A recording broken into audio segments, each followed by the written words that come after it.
چرا همیشه خدا خسته ایم و حوصله هیچ کاری رو نداریم؟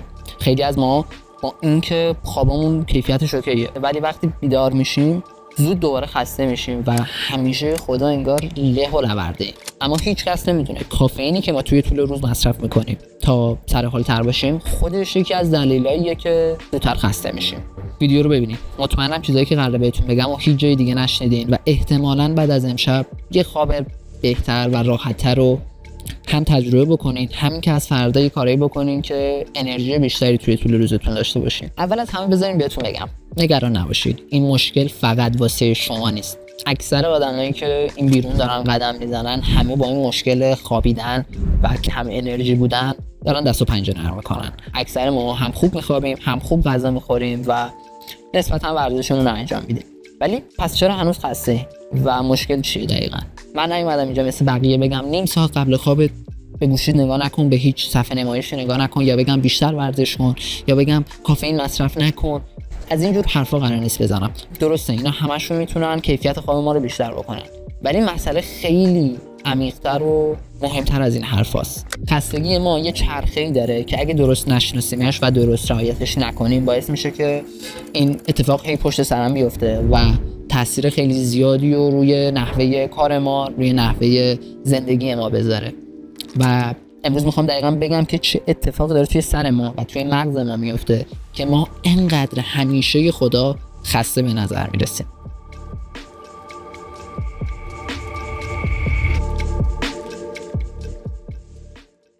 تصور کن تازه از خواب بیدار شدی، هنوز روی تختتی، چشاتو باز میکنی، داری سقف رو نگاه میکنی و همینجور که هی داره بیشتر بیدار میشی و بیشتر ویندوزت داره بالا میاد، تصمیما و کارهایی که توی اون روز باید بکنی و میون سراغ. یعنی چی؟ مثلا فکر کنین الان بیدار شدین ساعت 8 صبح و هی که دارین بیشتر بیدار میشین اتفاقی که میفته توی مغزتون اینه که وای صبحونه چی بخورم، یا لباس چی بپوشم، کی بعد برم سر کار، دیر نرسم، غذا چی بخورم، کی برگردم خونه. یه عالمه تصمیمای مختلف میاد توی ذهنتون که اینا فقط بخشی از اون، که همین دقیقاً تصمیمای به ظاهر کوچیک باعث میشن که انرژی کل روز ما از دست بره و ما نتونیم درست کار بکنیم. بذارین اول بهتون بگم مغز ما چجوری کار میکنه. مغز ما از چند صد میلیارد سیم خیلی نازک کوچیک درست شده که به اصطلاح همون نورونای ما هستن و وقتی که یه هورمون شیمیایی ترشح میشه به اسم گلوتامات در اصل همون هورمون تصمیم گیریه. یعنی شما وقتی تصمیم میگیرین مثلا برین بدوین، گلوتامات توی ذهنتون ترشح میشه و این گلوتامات شروع میکنه توی مغزتون حرکت کردن تا برسه به اون بخشی که شما بعد پاشین برین بدوین. و حالا فکر بکنین ما وقتی بیدار میشیم و این همه تصمیمای مختلف رو تو زندگیمون میگیریم، یه عالمه هورمون گلوتامات توی ذهنمون ترشح میشه که همه اینا شروع میکنن حرکت کردن توی مغزمون تا برسن به اون بخشی که باید. میدونین اینجوری تصورش بکنین که وقتی تصمیمای زیاد و پشت سر هم حتی کوچیک میگیرین مثل یه ترافیکی میمونه که توی مغزتون ایجاد میشه و مغزتون باید هی مدام پشت سر هم شروع بکنه به کار کردن تا اینا رو پردازش بکنه. همینا باعث میشه که ما توی طول روز خیلی خسته تر از اون چیزی که هستیم به نظر برسیم، چون مغزمون مدام داره کار میکنه. و اتفاقی که میفته سر همین میگن برنامه‌ریزی بکنین. مثلا اول هفتهتون بیاین یه لیستی درست بکنین و بگین که اوکی من مثلا شنبه میام تخم مرغ میخورم صبحونه، بعدش نهار مثلا میرم مرغ میخورم، شام فلان چیزو میخورم و برنامه‌ریزی بکنین. تمام چیزایی که قابل برنامه‌ریزیه رو و قابل پیش بینیه رو پیش بینی بکنین. شما نیاز ندارین هر روز به اینکه نهار چی بخورین فکر بکنین. تصمیم بزرگ رو بذارین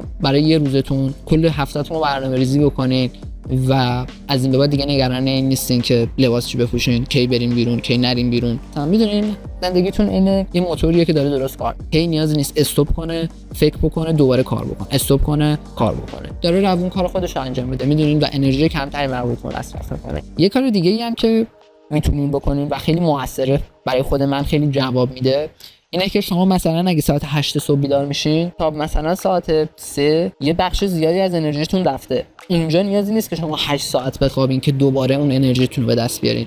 میتونین یه چرت 20 دقیقه‌ای نیم ساعتی بزنین و وقتی بیدار میشین ببینین که چقدر بیشتر از قبل انرژی دارین، چون مغزتون خالی میشه دیگه. شما عین ریست کردن کامپیوترتون میمونه. وقتی تسکای زیادی رو به کامپیوترتون بدین کند بشه، وقتی ریستش بکنی داره روونتر انجام میده، چون یه سری چیزایی که نیازی نبوده رو کلا از بین بردتشون و الان تمرکز میکنن روی چیزای مهم. و به خاطر همینه که میگم یه 20 دقیقه نیم ساعت چرت زدن توی طول روزتون میتونه خیلی بهتون بیشتر کمک بکنه که انرژی بیشتری داشته باشین و انرژیتون رو حفظ بکنین. پس تا الان اگه یه لیست داشته باشیم که چیا انرژی ما رو کم میکنن و چیا انرژی ما رو حفظ میکنن، اولین چیزی که بهش رسیدیم تصمیم گیری‌های زیادی همون گلوتامیته و راهکاراش هم شد چرت زدن، برنامه‌ریزی کردن و یه روتین هر روزی ساختن برای خودتون که دیگه انقدر بی برنامه زندگی نکنین و بدونین توی طول روزتون، توی هر ساعت، توی اکثر کاراتون رو توی طول روز بدونین و بدونین از پیش انتخاب شده برای شما و اصلا ناخودآگاه به این انجامش بدین.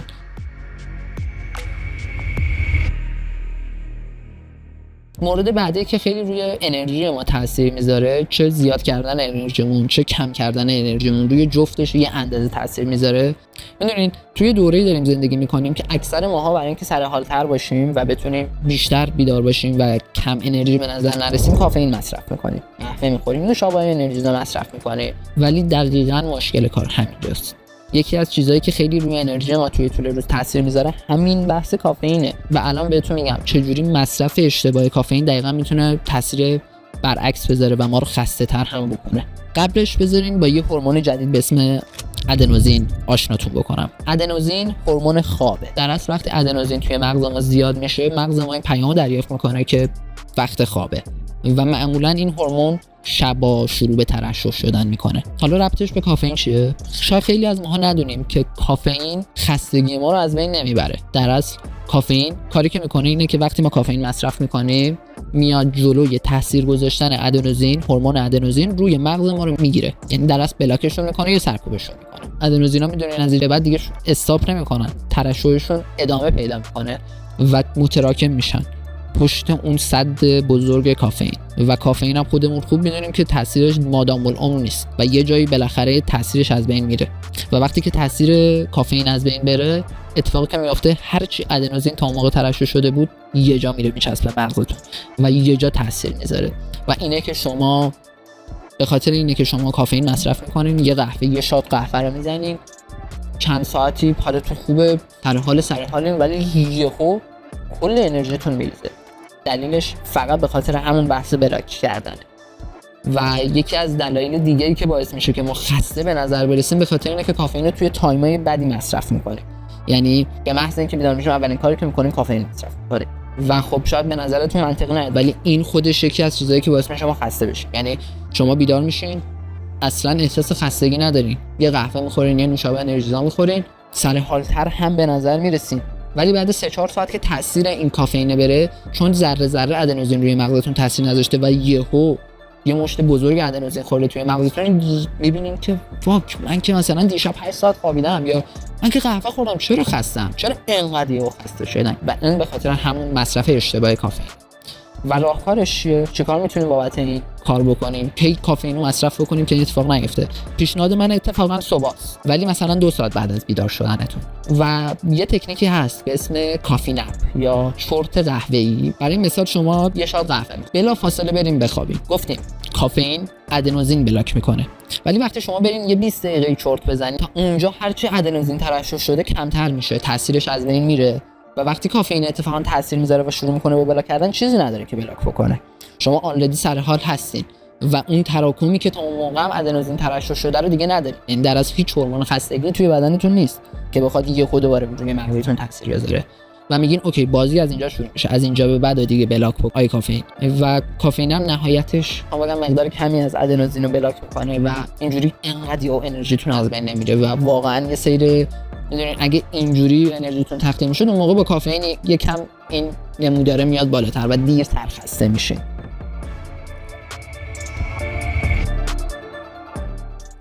بریم سراغ چیز مورد آخر که خیلی مهمه و خیلی بیشتر از همه این داستانا نادیده گرفته شده. گاهی دلیل خستگیمون نه کم خوابیه، نه رژیم بده، نه کم آبیه، نه کافئین، هیچ کدوم از این داستانا نیست.